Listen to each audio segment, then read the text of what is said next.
And we are back here on the National Hour. It's great to have you folks watching us on Buckeye TV. We're getting some NFL for you right now.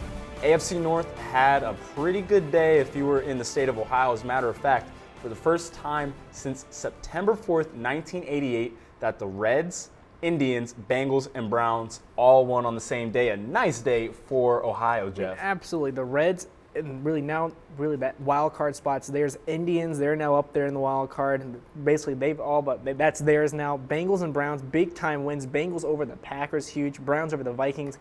Great weekend actually, because the Ohio State game the day before. It's been a great week for the state of Ohio in general. Yeah. So the Cleveland Browns coming off of that trade of Trent Richardson, if you even want to call it that, they're just getting rid of him. Now they're playing without him. They get Josh Gordon, their best receiver, back, and lo and behold, Brian Hoyer, who comes in as the starter, plays really well. 30 of 54, 321 yards. He had 3 interceptions, but he threw for 3 touchdowns, 2 of those to Jordan Cameron, and Brian Hoyer gets his NFL win for the Browns. I mean, absolutely. He had the 3 touchdowns, had the 3 picks to go with him, but still a win's a win, especially against Minnesota, a team with Adrian Peterson. You think he's going to run that ball all day. It really didn't happen that way. It was 3.3 yards per carries off of 25 carries for Peterson. Stone cold numbers there that he had against a Browns defense. But looking at the offense line here, you have Josh Gordon, the 10 catches, 146, 1 touchdown. Jordan Cameron, 6 for 66, 3 touchdowns. Big time numbers there. And overall for the Browns, something to look forward to. I know you don't want to get too optimistic, but still, a win's a win. And really, with the way the AFC North shaping up, there's a good chance that they could be moving on up in the world. Yeah, I mean, it is a win against another winless team, yes, but the Minnesota Vikings, as you said, a lot of talent. They looked really good in some of their losses for what that means. But you take Brian Hoyer's stats. How about Jordan Cameron, the tight end? 3 touchdowns, including one of those off of a fake field goal. It was really impressive watching the play calling and from Chudzinski. It's certainly not what you would have seen with Pat Shurmur's Browns. No. This is it's new life into this Cleveland Browns team here, and I think whenever you get like a new coach, that's the important thing. If it's there, good things can happen, but if it's not there, this whole entire team in the season can be at a loss. So really for Cleveland, to get that first win and to really be moving there, I know it's against Minnesota, but still it's something to say, hey, we won. Let's keep this winning streak going on next week and then the week after that. How about the return of Flash Gordon? Josh Gordon showed off his big size and speed. His hands, 10 catches, 146 yards, and a touchdown. Wow, did they miss him in the passing game. And having the 10 catches, 146, that gives Hoyer, whoever's going to be the quarterback there, something to look for, especially when you have Jordan Cameron. Now that's 2 guys you could potentially look out for there. And remember, Greg Little is in there too. I mean, if he starts playing to his potential. The more weapons you have, the better for Cleveland. It's something that you really haven't seen. They've had maybe 1 guy to go for. Now if you have 2 or 3, that makes things very interesting, especially against for a defense to stop that. You're used to, it's that one Browns defender. Like for the longest time, hey, it's Braylon Edwards, stop him. Now it's like, okay, who they're going to go to here? I think for Cleveland, that's something very good to have, especially as the NFL season goes on. Yeah, the only question may be, will the Browns hold on to these guys, or would they be trade bait? So moving on to a team that's expected to do really well in Ohio, Cincinnati Bengals got a big win as their defense stepped up and limited Aaron Rodgers and that phenomenal Green Bay offense. 34-30, they were able to get the win, a huge one for the Bengals. Absolutely, Darius. And I was watching this game, and it was just weird to see Aaron Rodgers struggle. Like, this is the first real time I've seen him struggle. The 2 picks, 1 touchdown, total quarterback rating of 33.3. Those are un-Aaron Rodgers numbers there. And I remember late in the fourth quarter, that 4th down and short, they looked to throw, it gets deflected. It's like I've never seen Aaron Rodgers passes get deflected like this before. And it wasn't once, it was 3 or 4 times. It's really, is this what's happened to Aaron Rodgers? And then I realized it's the Cincinnati Bengals defense. They're playing lights out today. Yeah, you do have to respect the Bengals defense. 2 interceptions, just 1 touchdown for Rodgers, as he was able to play decently well, but not nearly well enough to beat this team. Yeah, looking at the other side of the Bengals, Andy Dalton, 20 of 28, 2 30s and 1 pick. That was helping them out a lot. And then A.J. Green, 4 catches, 46 yards, and a touchdown. Those were helping. But the big thing, the fumble, I believe it was like the 4th and inches. Packers went for it, lost it. Touchdown return there for Newman. That was a turning point in the game because Green Bay really, they would have just punted the ball, probably could have stopped them. But it's just you get greedy. You want to get that first down, hold down the game, and things will happen. And that happened to the Packers, and the Bengals got lucky, and they got the big win. But at the same time, they did a really good job shutting down Aaron Rodgers. Yeah, you can say that this Bengal defense really won the game, as they didn't really give up much to Green Bay. As a matter of fact, Green Bay got a turnover that they turned into points. So that's really what you look at, the Cincinnati defense shutting down the Green Bay offense. Very, very impressive. Another thing that we're going to get to, some surprises in the NFL, not just with the Cincinnati Bengals and the Browns picking up a win, but how about the Tennessee Titans, 2-1 in the NFL right now? They got wins against Pittsburgh and San Diego, lost to Houston in overtime. They could easily be 3-0. Yeah, really looking at the Pittsburgh game to open up the year. Pittsburgh struggling, I can see that, but they got the win. San Diego there, lost to Houston in overtime. This Houston team, even though they got blown out to Baltimore, it's a very good Houston team. They have Arian Foster at the running game, and the fact that the Tennessee Titans can fight for that long and hold on in that game shows that this team's very resilient. They're not going to go down. It doesn't matter who they're playing. They're going to show up to play that game today. And we're going to with Pittsburgh, with Tennessee. You don't really know who the big play guy is because Jake Locker's been playing okay. Chris Johnson hasn't been lighting it up. They're just winning games as a team. Yeah. And I think that's really scary, though, because if you're a defensive coordinator or an opposing head coach, you go, okay, Locker, he's the guy. He's going to be lights out, shut him down. Or Chris Johnson, he's getting the ball, shut him down. Kenny Britt on the outside has been really playing really well. It's Brittle, double him up. Let's see what happens. Now it's you plan for who's going to be good. And really, it's different. And so you go from locking down one guy to trying to lock down three guys. There's just not enough personnel to do that. And I think if Locker has a great game 1 week and then passes the rock to Chris Johnson, who has a astounding game, and then Brittle has a great game, that's hard to stop. And so far, you got they're 2-1, and especially in that division, we have the likes of the Colts, they're going to be very competitive. And really, it's in the Texans there. It's going to be a very good and very interesting year in the AFC South because if the Titans, can get a big win against the Colts and split the next game with the Texans and win that one, the AFC South, it's a huge puzzle piece happening there. Yeah, and speaking of teams who have really stepped up in their division, how about the 3-0 Miami Dolphins? Yeah. I don't think anyone saw this coming. Ryan Tannehill playing really well, and their passing game has been, not exactly lighting it up as far as touchdowns, 4 touchdowns to 2 interceptions from Tannehill. But they're getting wins, though. But they're getting wins, 3-0, and against a couple of really good teams, the Atlanta Falcons and the Indianapolis Colts. And going back to the Titans point, the Colts losing there to the Dolphins, so that helps them out a little bit there. So that adds the whole dynamic in the South. But the Dolphins 3-0 is like we saw last year. It's like, okay, Tannehill, he'll be okay. They'll get maybe 6-7 wins, but right now they got 3 wins. If this team's this good, locked and loaded, ready for the Patriots, they could win one, if not both those games they're going to play with them, especially looking at how the Patriots really, that offensive receiving core not there. This Miami team, they are there, so this can get very interesting. Opening up 3-0 is very good, Jeff, very think of it compelling. this way. Think of it this way. As far as guys who are on the field and playing, not injured, who would you say has more talent on their offense? Would it be Miami or New England? That's a tough one. Because I'm going Miami. I got to go with New England here. And the sole reason is Tom Brady's there and Belichick there. They've always, no matter what happens, they've both been good with each other there. And I think with Miami, Tannehill's he's not a Tom Brady. He doesn't have the Super Bowl wins. I think Brady's the more experienced guy. Belichick is the more experienced mastermind of the whole plan there. So if the Patriots do run into a stumble or they start losing a few games, they will, between Brady and Belichick, they will know how to get back. If it happens in Miami, I don't know if they're going to recover off of that. I was trying to say recoup and recover there, and I got this jumbled words. But can they recover when things go bad? Right now, they're on a roll 3-0, but what happens when they get that first loss, or what happens when they lose 2 or 3 in a row? That's when we're going to see how good this Miami team is. You do have to be very impressed, though. You look at Miami, what they have. Everyone came into the year talking about Andrew Luck and RG3, Russell Wilson, throw in Colin Kaepernick as a second-year starter. One guy who really gets lost in the shuffle is Ryan Tannehill, who, remember, he has the same offensive coordinator as his head coach from college, Mike Sherman, who was at Texas A&M with him. And Tannehill's still learning the position. He was a wide receiver his first couple of years in college, and now he is looking like one of the best young quarterbacks. Yeah, he was converted into a quarterback, and he's got drafted high up there. He's like really on that, when he got drafted, it was like, He's not number 1 or 2, but he's a good 3 or 4, drafted middle first there. Now it's like, looking at what's happening, you have RG3 and that Redskins team struggling mildly. The Colts, they lost to Tannehill.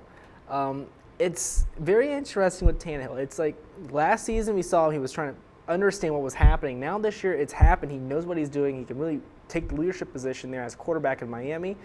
3-0 starts great, but I want to see what happens when they got to take on the Patriots or if they got to take on any other playoff potential team. If they can win those games, this is a very scary Miami team. That 3-0 Miami team has a real challenge on their hand while they're going to take on Drew Brees and the Saints Monday night. So we'll go from the surprises, the positive ones, from some of the negative surprises. Let's start with the NFC East, just in general as a division. 3-9 overall. The Redskins and Giants are both winless, 0-6 combined. Eagles are 1-2. The 2-1 Dallas Cowboys are the only team with a winning record in the entire division. Yeah, looking at the Redskins and Giants and combined 0-6, that's weird saying. Last year, RG3 was great. Eli Manning, it's the Giants. They've always been good. It's just really weird to see that the whole NFC East is struggling, except for the exception. Really, the Cowboys and the Eagles had that one win. But it's just weird to see that the Giants, Eli Manning's there. This team, they've won Super Bowls. Redskins have RG3. Why aren't they winning games? Another really disappointing team has got to be the Pittsburgh Steelers. 0-3, and they're going out to London this week. The way they're playing, they may as well just stay out there. I mean, it's been an ugly start to the season. They lost to the Titans early on, plagued by injuries. Yeah, I watched the Bears game. It was that Sunday, Monday night game, and it was just, oh boy, I feel bad for the Steelers team. This is not the Pittsburgh team that the people are used to seeing. And then finally, San Francisco, Super Bowl favorite coming into the year. They're 1-2 right now. They lost to a couple of really good teams in the Colts and Seahawks, but everyone expecting Colin Kaepernick to take strides in this year, and he's been one of the worst quarterbacks in the last 2 weeks. I think the hot streak that is Kaepernick, he's cooled off a lot. 1-2, I know it's early, but you lost to the Colts and Seahawks. He needs to get better and really find his groove again to get some wins to get the Niners back to the playoffs. All right, we're going to take a quick break. When we come back, we're going to have some more NFL, including game picks for you on the other side of this break. This is the National Hour.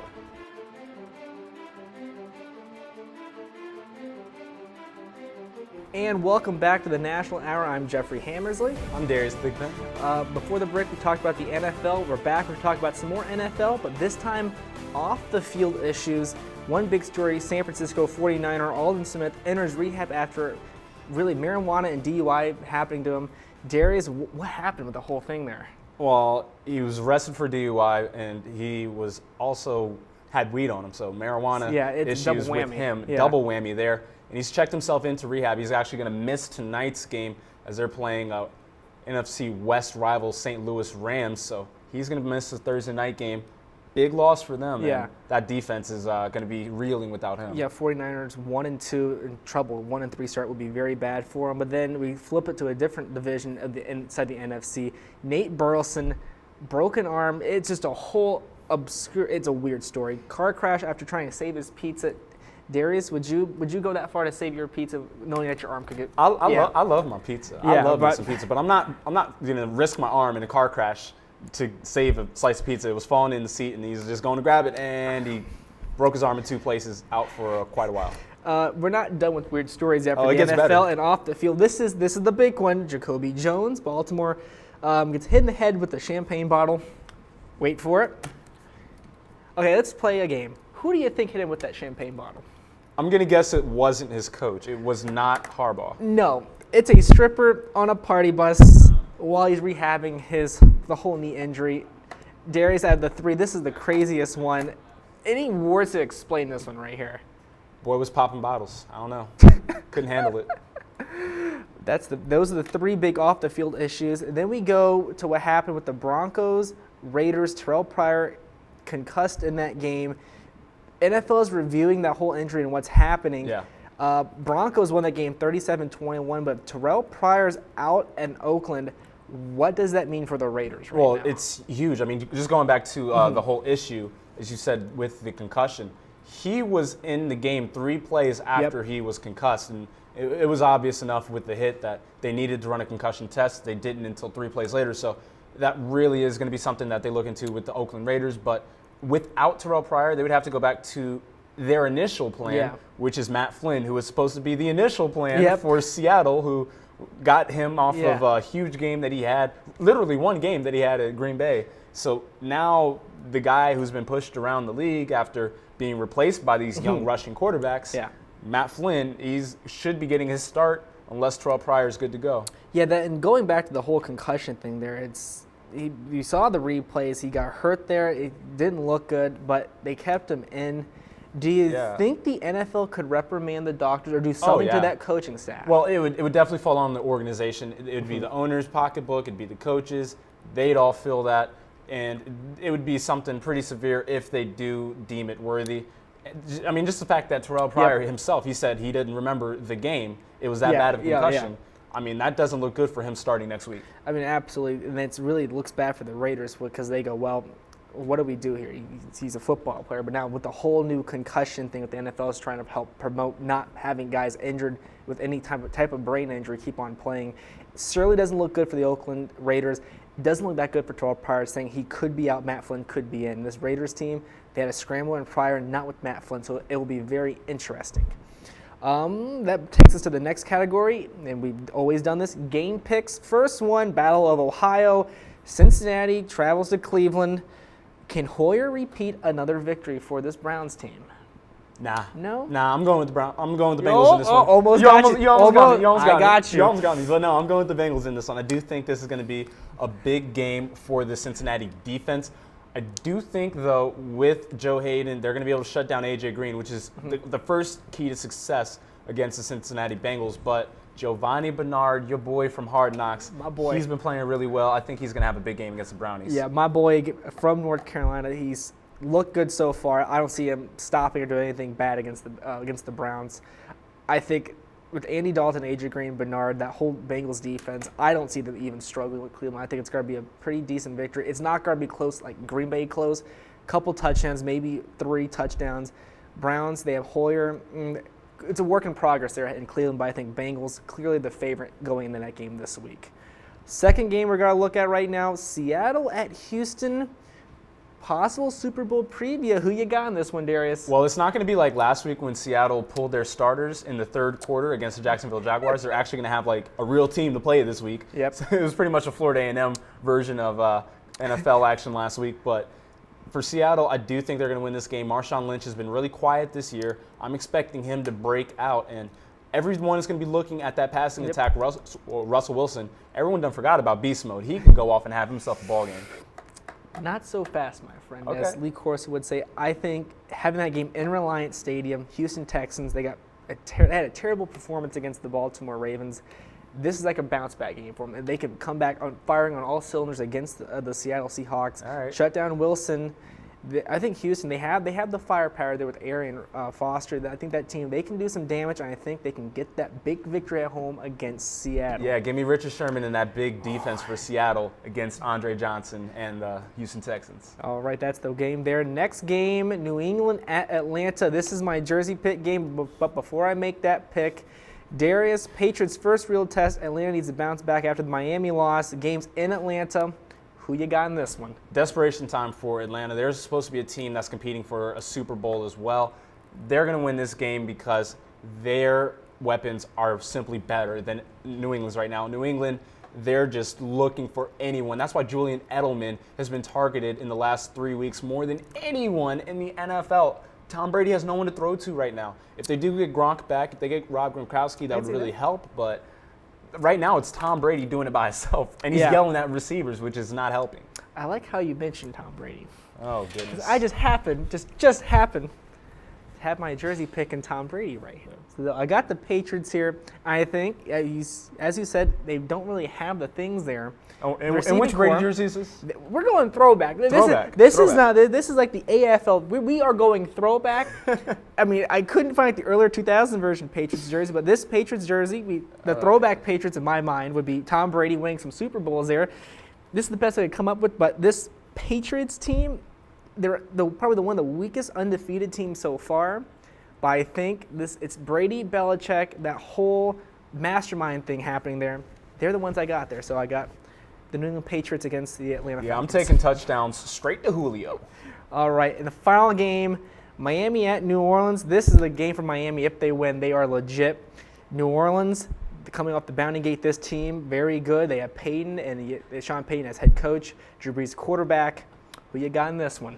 I do think Miami is going to play really well. I like Tannehill, and I love what they've been doing with that offense. Lamar Miller, although he's been limited early on in this season, he's going to look like he's going to have some solid games ahead of him.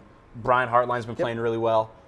But I just think that you cannot go against Drew Brees in the Dome. I agree. They do not lose at the Superdome. Yeah, I got New Orleans in that game too. That's all the time we have for NFL. We'll take a short break and come back with final stories here on the National Hour.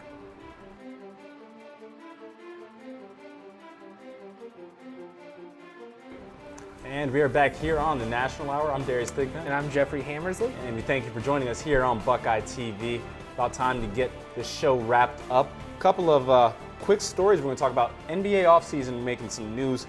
Forget about Soda. Shaq is now getting into the ownership game as he stepped in with the Sacramento Kings. Minority ownership, not a ton of ownership for him, but he does have some say in there now. Absolutely. It's saying that, but it's weird that he played for the Lakers majority of his career. That's where he was famous at, and then it's like, I'm going to buy the Sacramento Kings. Yeah. I don't think the people in Sacramento forgot about the whole Lakers 2002 playoffs, that whole thing. The Game huge 6, rivalry that they had, the Lakers, Sacramento. I don't think anybody's forgot that the Lakers, they ruined some very good runs from that Kings team. Well, how about Shaq personally? He once called the Sacramento Kings the Sacramento Queens, so I don't think the people of Sacramento have forgotten that, but everyone loves Shaq. You can forgive him. But look at this big guy. You can forgive him. You got to love him. Yeah, you can. Yeah. Now that Can't hate him. Now that he's an owner, it's going to be interesting, or at least a partial, having a stake in the team. What does he bring to the table there? Do people go there because of Shaq's there? But we'll find out soon enough. Well, we'll love to see what ideas he has. How about another one? Toronto is going to be hosting the 2016 All-Star Game. A bit different look as you're going to be going up north of the border. It's going to be a really cold one. It's going to be extremely cold, but then again, it's like, it's going to be inside, so that's there. But to get to that game, it's going to be like, it's got 4 feet of snow. I can't. Oh, got to get to the All-Star game. So it'll make it interesting. They better have some quality slam dunk people there, because if I was in Toronto, I'm not driving so far away in the snow just to watch a bunch of guys. I've never heard of Well, I mean, if you're in Toronto, you'd be excited for DeMar DeRozan. I mean, he's been in the slam dunk contest. But if I'm trekking to Toronto from America, it's like I better be getting my money's worth, because this is not going to be fun going up there with that kind of weather in February. All right, so the baseball season is wrapping up. This weekend will be it. The last games, we're getting into the last series today and tomorrow. Looking at the wild card, finally have it. National League, Cincinnati and Pittsburgh are going to be going into the playoffs. So you have Pittsburgh getting in the first time since I was born that they're in. Man, my poor Nationals are officially eliminated from the postseason, so that's out there. But for Pittsburgh, 1992 was the last time they went there. It's long overdue for that city. That city's had some decent teams back with Clemente, then you had Bonds. This team, the city, this is something that they can look up for. Also huge for Cincinnati, the Reds getting into the playoffs now. There's still a chance for the division, but it looks like St. Louis is going to wrap it up. I said St. Louis a few weeks ago, and it looks like St. Louis, they will be the ones that walks out of the NL Central with the division. That now leads at Pittsburgh, Cincinnati, 1-game playoff. Who gets home field? They're still playing for that. It's got to be tough. It looks like Pittsburgh, I want to say it's got to be Pittsburgh, but right now, that 1-game playoff, that 162 games, not enough, +1. This one gets you really into the playoffs. So it's got to be really interesting for the next couple of weeks. On the AL side, you have a couple of teams. Another Ohio team, the Cleveland Indians, are still fighting for their postseason lives. And Tampa Bay, the Rays, are looking like they're going to get in as well. Tampa Bay, they can clinch at least one of those 2 wild card spots if they win today and Texas loses. And right now, Cleveland, is 1 game up on the Rangers. Who do you think makes it out of those 3? I think Terry Francona and that Cleveland team, he's won before in Boston. I don't see him letting this lead up here. I really think Cleveland, the city's behind him, and when you have a mastermind like Terry Francona, that's the puzzle pieces you need. If the roster's good and everybody comes out and plays well, that's all you need. And I think Cleveland's doing well. Texas is slowly fallen off a little bit. I think that's going to hurt them, because right now there's no Hamilton. He's not there anymore. He was your power guy for the past few years. He's not there. That hurts him at a time like this. So I think Cleveland will be the team that takes that 1 wild card spot. All right, Roll Tribe. Well, it's finally time for our final stories, and we're going to start it with Mr. Jeff Hammersley. All right. In a little more than 48 hours, a capacity crowd will fill in at the shoe for the first Big Ten game of the year for Ohio State. Yes, it's that time of year where there aren't any more cupcake games and there's no games to bring any style points to the rankings.